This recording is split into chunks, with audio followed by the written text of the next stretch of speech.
এক রাতে ঝড় বৃষ্টি চলছিল। বুড়ি মা আগুন জ্বালিয়ে তার ছোট্ট কুঁড়ে ঘরে বসেছিলেন।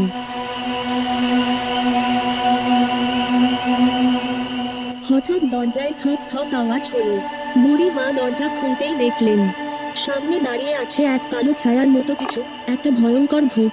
ভূত এসে বলল, বুড়ি, আমি এই জঙ্গলের সবচেয়ে ভয়ঙ্কর প্রাণী। আমি তোমাকে খেয়ে ফেলবো।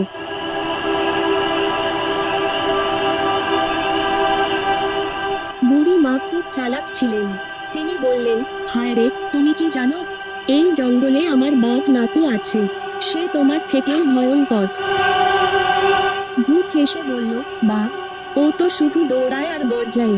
আমি চাইলে এক ফুৎকারেই তাকে উড়িয়ে দিতে পারি। ঠিক তখনই বাঘ এসে হাজির।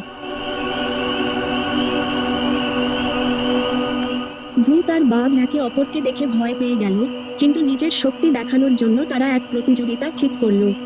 প্রথমে ভূত বলল, দেখো আমি কি করতে পারি।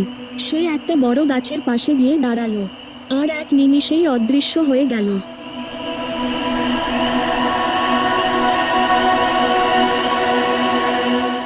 বাঘ সেটা দেখে হাসলো, হা হা হা, গাছের আড়ালে লুকানো কোনো শক্তির ব্যাপার না।